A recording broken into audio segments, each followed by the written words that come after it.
snow since the last time we all spoke. We're really excited today. We have a little bit of a change up. We have someone from the nonprofit sector joining us, which is Yeah. fantastic. Yeah. We are excited to have fellow Eagle Scout and also NOESA recipient Max Finberg joining us. Max is the Chief Executive Officer and President of Nice. Growing Hope Globally, which is a faith-based organization dedicated to ending hunger by supporting farmers and their food security. Yeah. Since its founding, Growing Hope Globally has helped more than 2.1 million people escape hunger and extreme poverty. Prior to leading that organization, he worked with the United Nations Mhm. World Food Program. And as a little fun fact to throw in here, he's traveled to over 70 countries. So without further ado, Max, we'll turn things over to you. Thanks so much for joining us. Well, thank you. Thank you, Connor, very much. I have to say, of all of the introductions I've ever gotten, that one is the most recent. So thank you.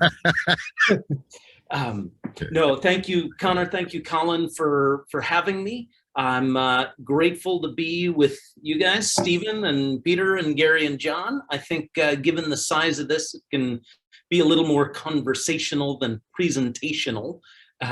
But I'm very grateful for you guys giving up your lunch hour to be with me. I got my leftover lunch with me that I'll eat afterwards because I'm all about hungry people having enough to eat. So as Connor mentioned, that's been both my professional background as well as my calling and feeling that I needed to do something. And surprise, surprise, do a good turn daily has led to I got to help hungry folks. So what I was going to do is just give you a little more of my story, flesh out a little of what Connor shared and what you were able to read, give you a little sense of the scope of global hunger, because it's probably not something you think about on a daily basis, as I do.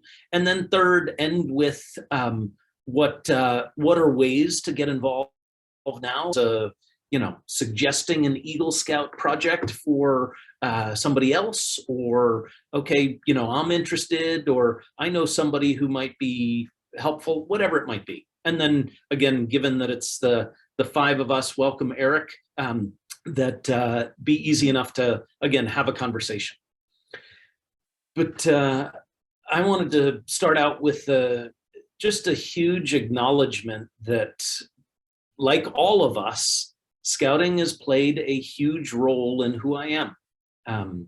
So with thanks to Troop 80 from Margaretville, New York in Delaware County, about 3 hours northwest of New York City in the heart of the Catskill Mountains. That's where I was a Cub Scout and Pack 80 and a Boy Scout. And in 1987, as a senior in high school, became an Eagle Scout. Excuse me, Max. I just wanted to let you know, if you're not that familiar with Zoom, 5 people have their cameras on, but there are actually more like 20 people on the call. Oh, thank you. I see the number of participants down there at 18. That is perfect. Thank you, Stephen. And so, yeah, that's a whole bunch of other folks there, and greetings and welcome. And I was getting to this, but now the troop that I'm involved with, thanks to my 13-year-old son, is Troop 33 in Tacoma Park, Maryland, in Montgomery County. And I am thrilled that my fellow Eagle Scout and Scout parent, Rob Carter, is on from Tacoma Park. There we go. Greetings, Rob. Nice to see your smiling face. So as all of you can appreciate and understand, to have kept all of my Scout stuff, the sash of the merit badges and the Eagle Scout plaque and, all of that in a bin for decades so that I could bust it out at the right time to show my son, who I didn't even know I would have. It's a dream come true, literally. So Matthias, my son, who's a year older than Rob's son, Tommy, started out as a tiger cub. We didn't have tiger cubs when I was a Cub Scout. It came later, but he started then and continued Cub Scout. He literally crossed over days before the shutdown almost 2 years ago. The lockdown happened. We had to move it up. Rob and I were going to be planning the blue and gold dinner. Our wives are friends too. We took that on, and we said, nope, we got to scratch the dinner and we got to move up the crossing over for the Arrow of Light Scouts now. And so we did. So his first year of Scouts was all virtual and sucked. And then Troop 33, like most of yours, figured out what can we do in this pandemic environment. And so we had a great winter camp out, which wasn't a camp out because they said, let's do a day of activities, fire building, cooking, stuff like that. But there's going to be a snowstorm tonight, so we'll just do it for the day. We won't camp out. But Matthias and I had already gotten the tent ready, all of that. So we said, let's go ahead and sleep out anyway. So it was just father and son. We woke up to this winter wonderland, just great. And now, of course, they were able to go back to Scout camp for the summer, and, you know, just terrific. It really is something I wasn't thinking about when I was a Scout, but to be able to do it with my son is just terrific.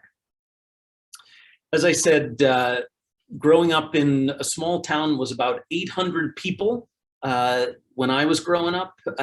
My brothers and I left, as did many others, and that's why it's about 600 now. Mom and dad still live there. There were a bunch of dairy farms back in the day. There aren't many left anymore. The largest employer is the school. Dad was a teacher, left teaching to be a small businessman by buying the local bowling alley. So I'm not a good bowler because he bought it when I was 16. So I worked there. But my two younger brothers who weren't Scouts, they became good bowlers at least. And then started my interest in helping others. So in 8th grade, right in the smack dab of my scouting career, was 1984-85. And there was this great famine in Ethiopia. For some of the folks with a little gray in their beards and hair, you'll remember that. 1 million people starved to death and died. I saw some of that pre-internet on the 3 network TV channels because there was no cable either. And I said, I want to do something. So joking around with my 8th grade friend, can we send this extra rice from the school cafeteria to Mr. Ethiopia? No, but I wanted to be able to do something. Went through college, studied abroad in England and Germany. And I went to Nicaragua as a college student doing a summer internship. That was my first experience in the developing world, where people really were hungry. There are hungry folks in the United States, as we all know, from our scouting for food and otherwise, but there's nobody starving to death in the United States of America. That's not the case overseas. And over my career have been able to travel, as Connor noted, to some of those countries where they do have starvation and famine. I was very fortunate, just like my scoutmaster, Bill Stanton, who lives a block and a half away from mom and dad, who I still see on occasion when I go home. I had good mentors. I had people who invested in me as a person, you know, through scouting, but then as a professional with the jobs I had. So one of those mentors, my first real boss, was a member of Congress. Tony Hall from Dayton, Ohio was his name. He turns 80 years old in a couple weeks. So the friend of mine on the other side of that wall and I just recorded a video saying happy birthday. Okay, it wasn't singing because we can't sing, but we said happy birthday. But for a political science, international relations major, to be able to get a job on Capitol Hill and work for somebody you respect and admire, wow. So I worked for him for 12 years in a variety of capacities. He created a nonprofit called the Congressional Hunger Center. So if you have young Eagle Scouts or recent college grads who are looking for what might be their next thing, it's a year-long leadership development program that fights hunger by developing leaders. So I helped to set that up. Tony Hall was a Peace Corps volunteer after college for him. And he said, I want something like that for domestic hunger.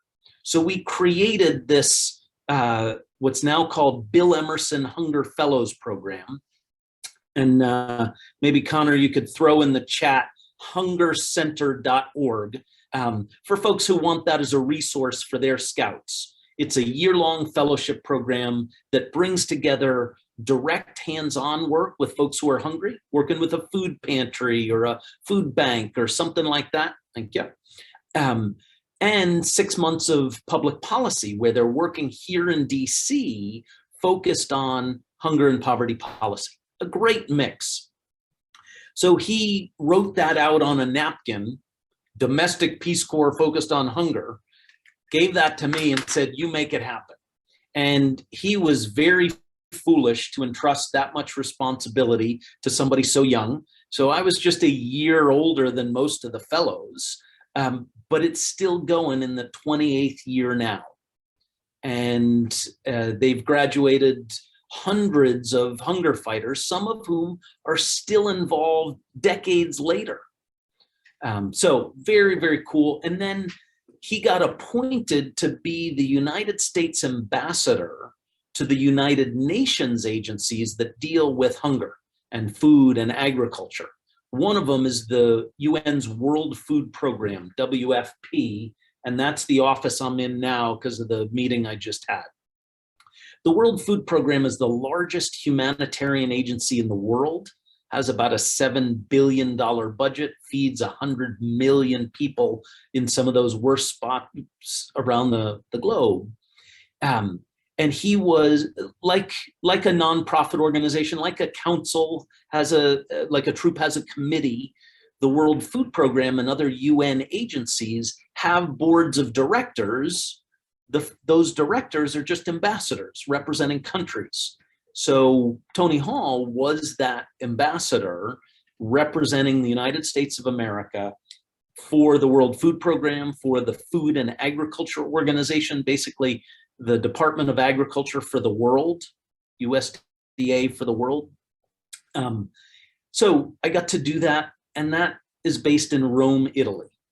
So 2 weeks before our first anniversary, my wife and I moved to Rome, Italy. Okay, twist my arm. And we had an extended honeymoon. It was just incredible. Had a wonderful time. We're there for about 3.5 years. My wife worked for the UN. She was a Peace Corps volunteer in Africa, and she got her master's in public health and had experience on the ground. So it was a perfect fit. I worked at the embassy. She worked at the World Food Program. We got to travel. That's where a bunch of those 70 countries came in, whether it was the drought in Southern Africa, in Malawi and Zimbabwe, and the threat of famine. We visited there. The Democratic Republic of Congo, where more people have died in their civil war and troubles than in World War II. Just incredible suffering that was able to see in that job. Our daughter, Eliana, who's almost 17 and is good friends with Rob's older daughter, Haley, was born in Rome. So she's not an Italian citizen. They're not that generous. They need blood, not just soil, but has an Italian birth certificate. We moved back, and I took a job in the nonprofit world running the Alliance to End Hunger, a big coalition of businesses, corporations, faith-based groups, nonprofits, and others all coming together to create the political will to end hunger. The thing with hunger, both in the United States and overseas, is it has a cure. It's not like AIDS. It's not like cancer. It's not like COVID. We have a cure for hunger. It's food. There's enough food in the world, and especially in the richest country in the history of the world, so that nobody needs to go hungry. It's just a question of political will. And so the Alliance brought together unlikely suspects and partners in that big coalition, that big umbrella, to create the political will to end hunger. I was just on a call with them now. They got more than 100 members. It's very interesting. That's another one, Connor, if you would throw in, alliancetoendhunger.org. It might be that, the company you work with or, a friend's outfit is a good fit for that.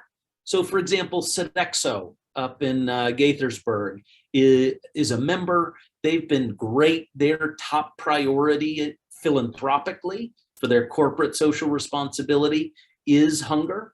So they have scholarships for young people. Actually, that's a good one. Take a look at Sodexo, Sodexo.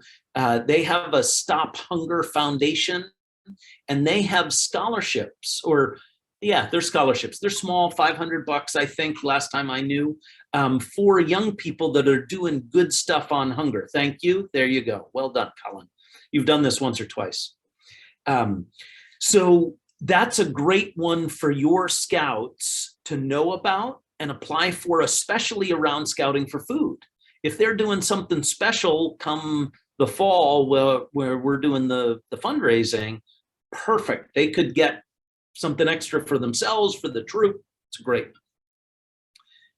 From the Alliance to End Hunger, I joined the Obama administration in 2009, went to the US Department of Agriculture to be the director of the Faith-Based and Neighborhood Partnership Office. And there we did more than just pray for rain. We worked to bring nonprofit organizations, faith-based and secular, in partnership to understand the priorities and the programs that USDA has to offer. So USDA works with more than just farmers. It runs and administers the federal nutrition assistance programs. So we're familiar with how a food bank, so the Capital Area Food Bank gets all the food we raise for scouting for food. That's great. But only about 10% of the food hungry people get and eat and need comes from charitable efforts. 90% comes from the earnings of the employment they might have, and especially from what used to be the food stamp program. It's now the Supplemental Nutrition Assistance Program, SNAP for short, that provides much more than a food bank ever will. The School Lunch and Breakfast Program, they're out of the Department of Agriculture. Summer feeding, the WIC program for women, infants, and children that provides breastfeeding support and encouragement, provides infant formula, provides healthy, nutritious food for pregnant and lactating women and their kids up to 5.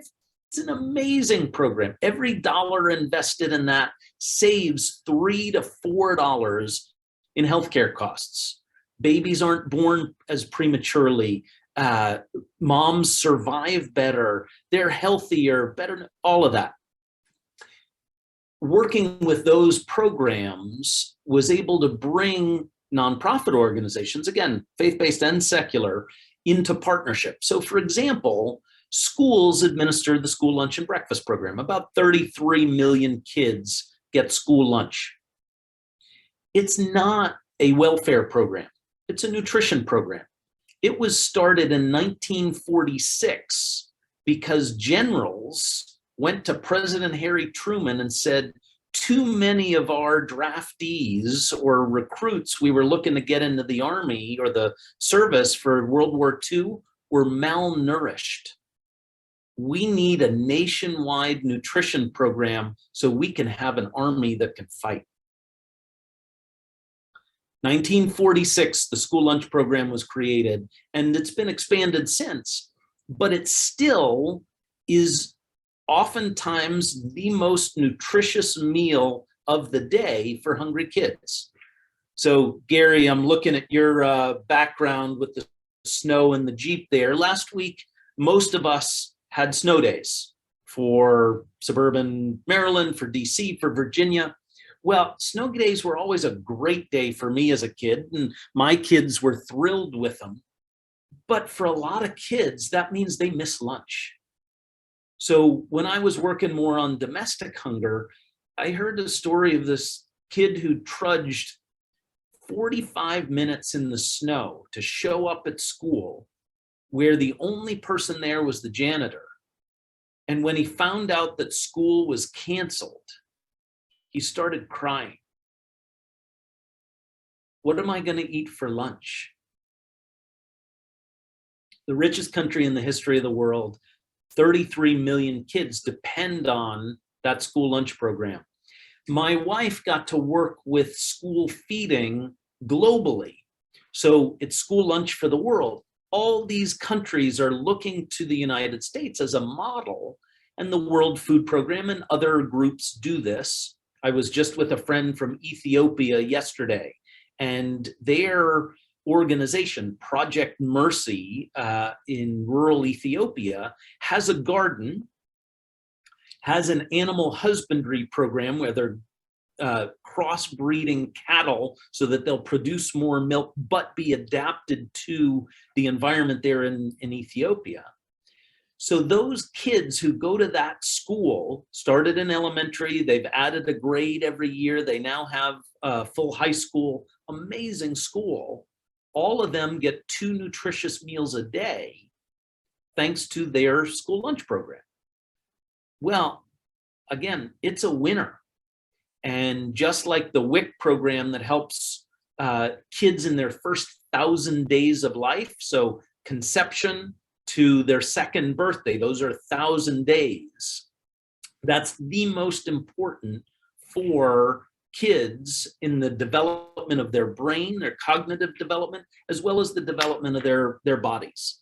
So those programs that we have are essential for the US. That's why we don't have starvation here, but also to have that model overseas. And then fast forward, at the end of the Obama administration, I worked at the White House some. I ran the domestic Peace Corps, AmeriCorps Vista, for a bit, but then was able to work with the United Nations World Food Program. The guy who became executive director in charge was a friend of a friend. Tony Hall, the first boss, introduced us, and I helped him get the job. And then he asked me to come back to Rome with him. And my wife said, been there, done that. Why would we want to go back and live in Rome when we like our community in Tacoma Park? We got friends, the kids like their school. But she said, okay, it's the only job you got, and I prefer you not to be unemployed. So we'll go, but just for a year. I said, that's fine. So I went over in April, and she and our 2 kids came over in August after finishing school, summer swimming, renting the house out. And the kids got a year abroad. In Rome, Italy, they went to a British international school, met kids from all over the world. So Eliana's best friend was Bosnian, and she still keeps up with 2 friends whose dad is French and mom is Burundian, and they live in Nigeria now. And my son's best friend was Greek, who grew up in Switzerland, and one was Chinese. Just amazing, something I couldn't give. That said, in Montgomery County and Fairfax County and where we are in the DMV, there's so many foreign-born folks, immigrant families. It's just incredible, the diversity that my kids are exposed to that I never had growing up in a small town in upstate New York. lastly, and I'll finish with this and a few things that we can do and then open it up for questions. About 3.5 years ago, interviewed for the job to run Growing Hope Globally, a small faith-based nonprofit founded 23 years ago by farmers who said, we have food, they're hungry people, we gotta help them. And so rather than sending food, which is way expensive, could, all of the problems there, and it displaces farmers overseas, they said, what if we take a portion of the proceeds of our harvest? We'll sell our corn or our soybeans or our apples or our milk from the cattle or the meat from a steer, as we normally would. We'll take that money, and maybe there's a cake auction or a 5K race or something like that, or a church offering that goes to sort of plus it up. We'll send that check to Growing Hope Globally. And through our dozen partners like Church World Service or Lutheran World Relief or the Methodist Committee on Relief, those groups, we fund almost 50 programs overseas in 24 countries in Africa, Asia, Latin America, that don't provide a meal. They provide the tools and training so that they can provide for themselves. You've heard the adage, give a person a fish, they'll eat for a day. Teach a person to fish, and they'll eat for a lifetime. That's what we put into practice. So many of you are familiar with the extension service, the cooperative extension service that Virginia Tech runs or the University of Maryland runs. Well, that's nice. They can help me with my garden because they got the Master Gardener program, but they're helping take research and the latest technologies and information to the farmer. That's one of the reasons our country developed so well, is the foundation of agriculture. Well, Guatemala doesn't have that in the same way, nor does Tanzania or Bangladesh. So our funding goes to those local partners who know the language, who know the community, who are trusted partners, and they're able to hire folks to do that work. It might be mushrooms in Cambodia, sweet potatoes in Zambia, or bell peppers and tomatoes in Guatemala. Just depends. We don't tell them what to grow or how to grow, just like you wouldn't want an Arizona state extension agent telling you what to grow in Maryland. No. But that funding is essential, and it's not a lot. So we have about 130 of these community growing projects all around the country. Our first one is starting in Northern Virginia, this growing cycle, 10 acres of wheat in Midland, Virginia, thanks to a Church of the Brethren there. We only have 3 in all of Maryland. One out by Frederick. I didn't do a good job there. Colin, would you throw the Growing Hope Globally address in? The one in Frederick is one landowner with 55 acres. They don't need the rental income. They got a business in Frederick selling jewelry. So they say you can use this land for free. They have a farmer who donates his labor, and 12 different congregations, including my church in inner city DC, will sponsor an acre. For $250 an acre, you can pay for the seeds and the tool and the fertilizer that isn't donated. And all of a sudden, the net is a lot closer to the gross, and this rural community in Western Maryland is donating $20,000 to support farmers in Haiti this year. They rotate every year. They'll pick a different program. I was just out on the eastern shore of Maryland, in Kent County, where we have one farmer who's donating 16 acres, and we have one church, very much smaller deal, and the church owns 20 acres of farmland that's forever wild. That was how a condition of the gift that they got it in. And what the church council decided about a year and a half ago after I spoke with them, is they were going to tithe off of the rent that they got for those 20 acres. So they get $3,000 a year from the farmer who does it as his own. And so $300 they're donating to us. That's great. But I just talked with Pastor Henry of the Shrewsbury Episcopal Church, which was founded before the country was. And they're going to talk with the farmer and hopefully take their land back and do the full 20 acres as a growing project. Great. I then continued over to Delaware, and we're hoping to have our first growing project in the first state. Talked to a watermelon farmer. We don't have a watermelon growing project. I'd love to have a watermelon growing project. Turns out he's the president of the Mardel Watermelon Growers Association. Great. So he said, I'll put in a couple acres. Friend of mine at church is the president of the local farmers co-op. I'll talk to him. We'll see what we can do. This one in Midland, Virginia, I mentioned, the church there owns 27 acres maybe. The farmer who has rented it is a member of the church. He said, I'll give up some of my profit to start this. Let's start with 10 acres of winter wheat. So it's already in the ground. But the church in Vienna and one in Arlington and a few others, they're going to do that sponsor an acre model so that all the inputs are taken care of. Again, the seed that isn't donated, the fertilizer, we're not paying the farmer for his time, and we're not paying the church for the land they owe. So all of that is going to go for the good. They've already decided they're going to support a program in Guatemala, in the Western Highlands of Guatemala, where 2 out of every 3 kids is malnourished. And what that means, as we talked about in terms of the cognitive development and the physical development, is those 2 out of 3 kids, their brains will never fully develop. And they're also stunted.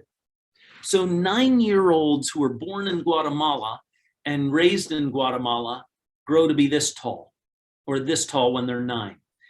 Those same 9-year-old kids born in Guatemala but raised in Florida because their parents immigrated are this tall. There's nothing genetically wrong with them. It's not like they're descendants of the Mayans and that's why they're short. Mayans were over 6 feet tall on average. It's just bad nutrition and not enough. So this group of Virginian churches and farmer are coming together to make sure that the farmers in this program in Guatemala, Nebac Quetzaltenango is where it is, have enough money to build greenhouses. Just like a habitat house, they build it, but we pay for the plastic and the trainer who knows how to build them. They provide the lumber and the labor. And I was down in Guatemala before the pandemic stopped those kind of things. And I met Juana. Juana's one of those women farmers. And her son, Andres, who's now probably 4 or 5, he was younger when I met him. He's one of those 3 lucky kids. He's not malnourished. When I met him in his mom's greenhouse, he was popping cherry tomatoes in his mouth like they were candy. What they don't eat themselves, they sell in the local farmer's market equivalent. That provides income to take him to the doctor if he's sick. I saw her house. It has a tin roof instead of, cardboard. She's doing well. Her husband doesn't have to immigrate to the United States because his kids aren't going to starve to death. We know this. If our kids were starving, we would do anything to make sure they survive. We would climb any wall. We would take thousands of miles and go and do what was right for our kids. If they can feed their kids in Guatemala, they don't want to come here. They want to stay where they understand the language, where their family is, where their family's been for generations. So with that, I'll stop. But I would invite each and every one of you to take a look at growinghopeglobally.org. Thank you again, Colin. I would love to plug in folks to that brand new growing project centered in Midland, but it's going to be all in Northern Virginia. Or when we have the Blessing of the Seed celebration out in Myersville outside of Frederick, to invite folks to come and see what that growing project's like if you're on the Maryland side. Driving over to the Eastern Shore is a little further, but you know, still, and see. And it might be, thank you, Gary, it might be that your company or your congregation or your friend is able to say, I think I could help this way. Maybe it's the growing project, maybe it's something else. Maybe you know somebody in the food industry.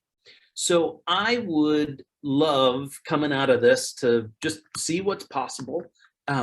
It's such a fit. I was talking with my wife when she said, make sure you don't go talk for too long, Max. And I think I failed on that. But that thinking about the 12 points of the Scout Law, there's no question that helping hungry folks is kind. There's no question that this is being helpful in a little more than just picking up some extra cans of food and getting them to the food bank. It's important. Let's continue doing that. It's a great on-ramp for Matthias and Tommy and for other scouts to hear a little, to understand that not everybody has food in their refrigerator and pantry. They know some kids at school who are on the school lunch program.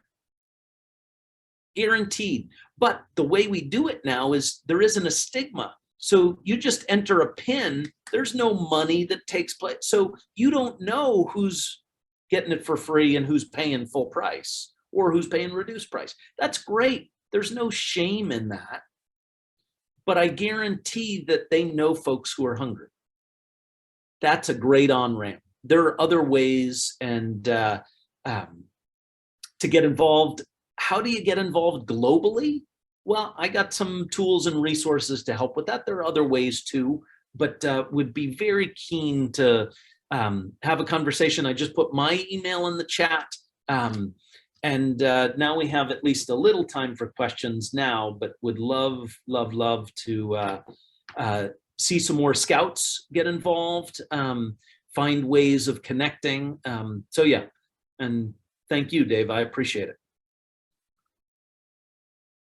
So, definitely have a couple minutes left for questions if anyone has them, but that was really fantastic. It's yeah, lots of applause. It's interesting. It's something, I think you're right. We just, even though we hear about it and we know in the abstract that it's happening, when something isn't really in front of you, it's easy to sort of forget about it and not think about it too much. Even though in some ways it's happening in our backyard. Yep.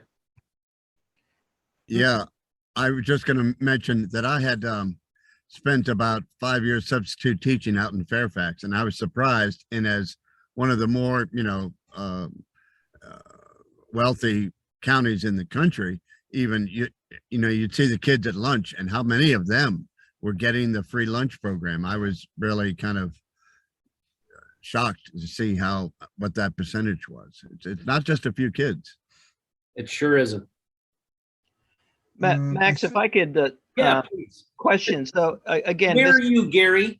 I'm here in Beltsville. I'm actually 30 years with the USDA. So at the George Washington Carver. That's right. So Thank you. get it. You really, this is great. So a couple of things I was just curious about. One of the things that I love the idea of empowering folks globally, because we wonder, I just love this idea about, so that's, that's why the Irish came to the United States. They were dying in mass amounts. So, yep. So there's historic precedence for this, but being able to subsidize growers, farmers, so that they can remain at home is important. I guess one of the things I had a question about is that all too often, agriculture, as you well know, if it's not managed properly, it can be devastating to the environment. And so I'm just curious on your take on how you encourage farmers in foreign countries to, I mean, we have enough problems with this here in the United States, but globally. Yep. Great question, Gary. And which part of USDA do you work with? ARS, Agriculture Ag Research Service. Yeah, perfect. So this is a great example. Gary is a perfect example of why it works. The science he and his colleagues do with the Ag Research Service on citrus canker so that the Florida citrus industry doesn't collapse, or the Asian longhorn beetle so hardwood forests aren't destroyed, or take your pick, that gets to the farmer. And the good thing is we've learned a lot in the 150 years or so of the Department of Agriculture domestically, so that we're not doing the same mistakes we made.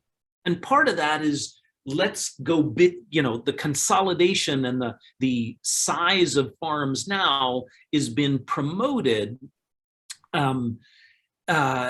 to support monoculture, hundreds and hundreds of acres of corn. And it's hybrid seed because it's more efficient, it produces a higher yield, but gone are the native varieties that were here when the Native Americans were the ones growing corn. So we've learned a bit. And to your question specifically, the programs we support through Growing Hope overseas are very focused on sustainable ag development. Okay. So those greenhouses in Guatemala I was talking about, and you can look, Gary, I saw you writing it down, but on the website, when you go to support a program, you can look at all of the programs we support, and the one in Guatemala has a little video. Great, you can take a look at that. But they're learning about organic fertilizer, sort of manure tea, right? You know that cow manure is great, chicken manure is great. Well, you can't just put the crap on your plants. You got to dilute it, you got to mix it, you got to let it stew. So they're learning that formula, and that means they don't pay a dime for chemical fertilizer. Now, fertilizers are good, they increase yield, but we know from the Chesapeake Bay that was practically dead because of fertilizer runoff was one of the main reasons, but not the only one. So a great example domestically, Gary, is the farmer I mentioned over on the Eastern Shore. It's a guy by the name of Trey Hill with Harborview Farms. If you Google him, there was a great story in the Washington Post.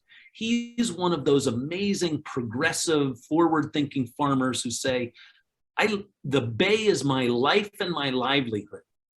My grandfather started Harborview Farms. My kids live here. I don't want to kill all of the seafood in the Chesapeake Bay, but I want to make a living as a farmer. How can I do no-till farming? How can I reduce the fertilizer I'm doing? So he's great. He's the first farmer in the country, part of a larger international scheme to pay farmers for the sequestration of carbon. A great, great story. So Stephen had a question as well about the Amazon. We don't have any programs in Brazil in particular, but we got one in the Andes Mountain in the headwaters of the Amazon with Lutheran World Service. It's where the potato came from, right? So yes, the Irish starved because the British stole their potatoes and because of a potato blight that Gary, your former deputy undersecretary, Ann Bartuska at the Department of Agriculture, once spoke with my daughter for a school paper she had to write in 5th grade on the Irish potato famine. Well, the native varieties, the reason we can eat purple potatoes is because the Incas figured out how to grow potatoes at 2 miles high. So, Stephen, to your question, if they have a livelihood in Peru, in Ecuador, in Brazil, they won't need to take the money from the plantations or the mining companies to cut down the trees. They're not cutting down the trees anyway. It's not small farmers doing that. It's massive multinationals that are doing that. So how can we help with that? We can make farming more sustainable and more efficient, whether that's hydroponics or urban agriculture. I was talking with a friend who does LED lights in dark warehouses, and they're growing green leafy vegetables that are organic. Great. So yeah, you were I'm sorry, you mentioned it's the big mining interests and such, and there's a political aspect. This Bolsonaro clown who you know denies the pandemic as well as global warming, and is just letting the forests go. Do you do any lobbying for that sort of thing? Because great question. So as you can tell from my background with Capitol Hill and otherwise, I am an advocate, and so yes is the answer to that. But Growing Hope Globally is a fundraising organization. We've brought farmers from Iowa, for example, from Michigan, from Indiana, to Capitol Hill to talk to their legislators, not increase my subsidies, not I want this farm program, but here's what we do out of our pockets, out of our hearts, to help farmers overseas. Would you please make sure the policies are helping them too? And then, Mike, you had a last question, and then we'll wrap, because I want to show a final video so that everybody has a little snapshot, and then I know Colin has a few business items to do. So, Mike, your question, what about taking care of folks who are hungry here in the US, domestically, instead of internationally, or before internationally? What about our food insecurity as the, thanks for coming on. There you go. And Mike, where are you? You're on mute though. Falls Church. Falls Church. Falls Church, gotcha. And when did you earn your Eagle? 2002. Congrats. So great question. Shouldn't we focus on folks who are our neighbors who are hungry? Yes, but in the richest country in the history of the world, we can walk and chew gum at the same time. So Growing Hope Globally doesn't do domestic hunger, but in my career, I've worked a lot with folks who do. Most of the congregations that we work with also have a food pantry, also do something domestically. So Stephen, your question, 3rd Street Church of God is my home church in inner city DC. And I started going there because they had an urban prayer breakfast, serving folks who were on the streets. But the men's ministry can also sponsor 8 acres with the Myersville, Maryland Growing Project and help farmers in Haiti too. It's possible. Again, we don't have starvation. We don't have famine in the United States of America. There was. So there were documented cases in the Mississippi Delta and Deep Appalachia in the 60s, but the federal nutrition assistance programs from government made the difference. And that's why, even though there are more than 40 million Americans who don't know where their next meal is coming from, they're not going to starve. And so absolutely, we should do scouting for food. We should tell our scouts to do even more than we're doing. We should educate them instead of just take this flyer and these plastic bags and go get some food. Tell them a little more about what's going on. I'm happy to hop on Zoom and talk to your troop or whatever it is about the domestic hunger stuff, but we can also do something globally. Colin, why don't you go ahead and then we'll conclude with the video. Well, I'll do your video first just to give you kind of the full circle wrap up. Which video would you like me to? Yep, to that play? short overview. It's only 4 minutes. Okay, great. Can everyone see it in full screen now? And make sure the audio's working. Yep. Let me know.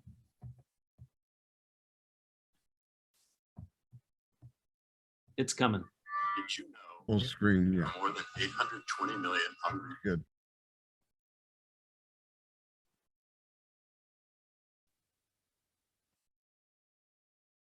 sound went out? Well, I think, yeah, the sound isn't working for me. Conflict, Sorry. Is it working now? 20 million hungry people in the world. It's going in and out a bit, so I think the best route might be we share this link, and then we can have you do the council announcements, Colin. Yeah. So if you want to just put the link in the chat. Great. All right. Sorry about that, Max. I thought it would be able No, to. Pick up. what happens is under the more you have to set up the audio just a little differently, but that's fine. It's 4 minutes. It's worth your time. You get a good overview and even better sense than the one I gave about growing hope. Yeah. Let me make sure I get this in the chat for everybody. I'll go ahead and do that if you then make you do your announcements. No problem. I think I got it. All right. So there's Max's video. I'm sure it'll be a great wrap up of his great presentation today. Thank you so much for joining us again. For anybody that is new here, my name is Colin Cherney. I'm the development director here with the council.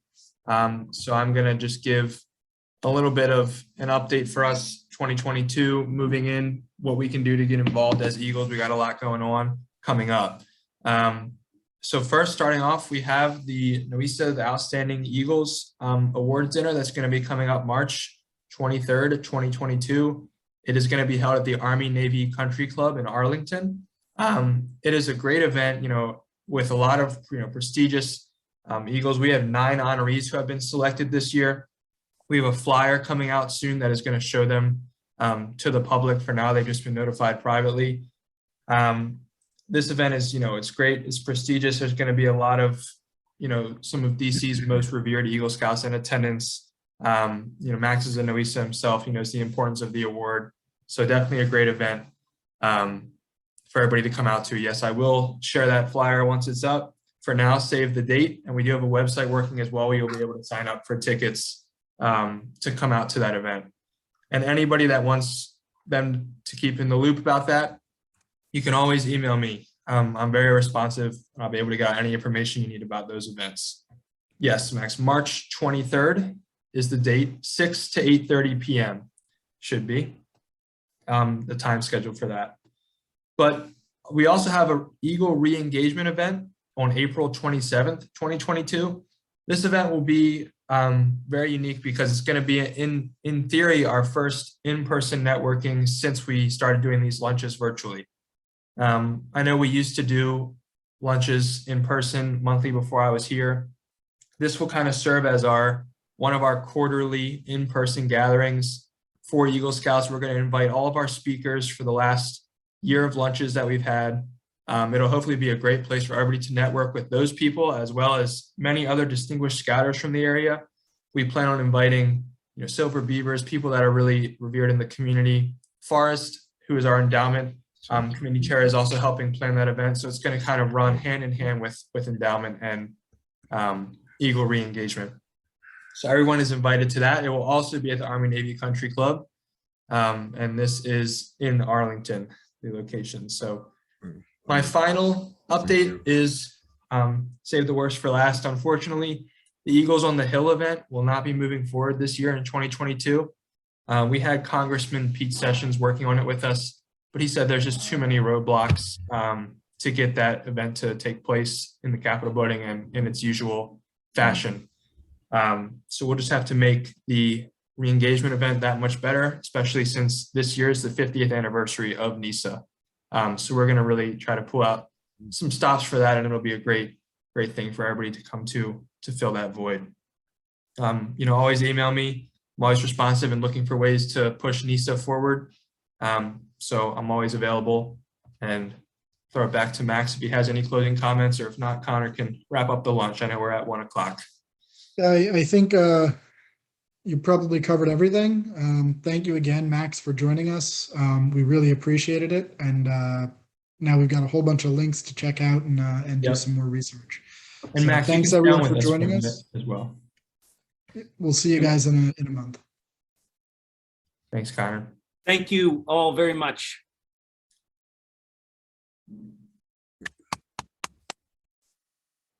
Thank you, sir. Okay, let's get out of here. Yeah, Max, if you wanted to stay for a minute, if you had any other Yeah. questions or just to wrap up, and we'll let everybody hop off. Thanks so much. It went really well. Good. Your Okay. participation. We had a really good discussion Yeah. after your presentation as well. I think so. Terrific. Do you have Gary Miller's email that you could shoot me? Yeah, we can send that to you. He's great.